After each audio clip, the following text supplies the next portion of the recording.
밑줄 친 이 도시에 대한 설명으로 옳은 것 골라보겠습니다. 이 도시는 밀수호 통상주약에 명시된 가나가와 대신 개항한 곳이다. 그러니까 이 도시는 일단 일본의 도시인 것 같아요. 그렇죠?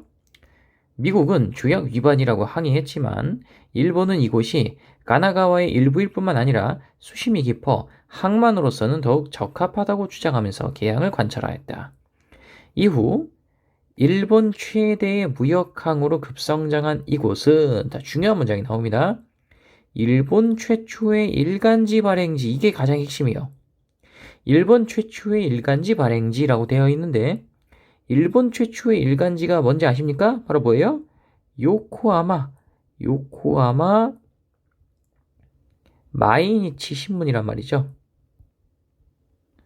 자, 요코하마 마이니치 신문이 일본 최초의 일간지거든요. 그러면 이게 발행된 곳은 어디겠습니까? 바로 요코하마죠. 그렇죠? 그 뒤에 뭐 이와쿠라 사절단이 출발한 항구라고도 하지만 어쨌든 이 문제는요. 이거 가지고 푸는 거예요. 일본 최초의 일간지 발행지가 어디냐 이 얘기죠.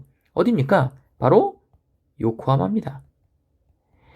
이 요코하마는 우리나라의 인천과 같은 곳이에요. 굉장히 비슷합니다. 수도 서울의 외항격인 역할을 하는 곳이 인천이죠. 일본의 수도 도쿄의 외항의 역할을 하는 곳이 바로 이 요코하마라는 곳이에요. 그리고 우리나라는 최초의 철도가 서울과 인천을 연결하는 경인선이잖아요. 일본 역시 일본 최초의 철도가 도쿄와 요코하마를 연결하는 철도였습니다. 이렇듯 이 요코하마는 인천이랑 굉장히 좀 유사한 그런 특징이 있다.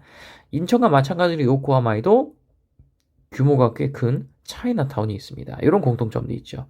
이 요코하마에 대한 설명으로 옳은 것. 답이 바로 보이지 않습니까? 선생님이 방금 얘기했죠? 인천이 우리나라 최초의 철도가 뚫린 곳이듯 요코하마 마찬가지다. 정답은 5번입니다. 일본에서 처음으로 철도가 개통된 곳. 언제 개통됐어? 1872년에 개통이 됐어요. 자, 나머지 선지도 볼게요. 공행이 설치된 곳. 공행은 중국 청나라 때 서양 세력과의 독점적 교역을 허가받은 상인 조합을 말합니다. 공행이 설치된 곳은 광저우죠. 광저우의 공행에게만 제한적으로 서양과의 무역을 허용했던 나라 바로 청나라였고요.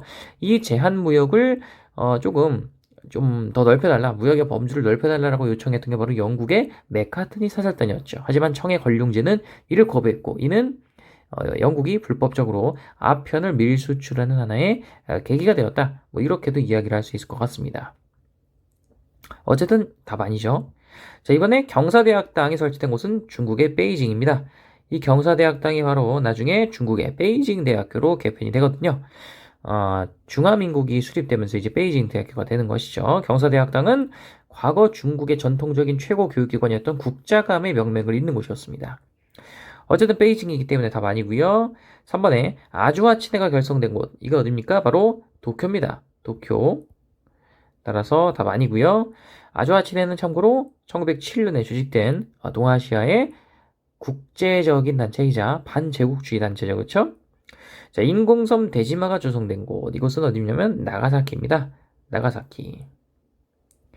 이 대지마 같은 경우에는 난항의 중심지로서 에도 막부 시대에 네덜란드의 상관이 있었던 곳이죠. 그래서 네덜란드 상인들이 일본에서 유일하게 활동을 할 수 있었던 곳이 바로 이 대지마다. 아마 여러분들 알고 계실 겁니다. 어쨌든 답 아니고요. 참고로 이 나가사키는 요코하마와 더불어서 밀소 통상주약을 계기로 이제 개항이 된 곳 중 하나죠. 따라서 요코하마에 대한 설명이죠. 정답은 5번이 되겠습니다.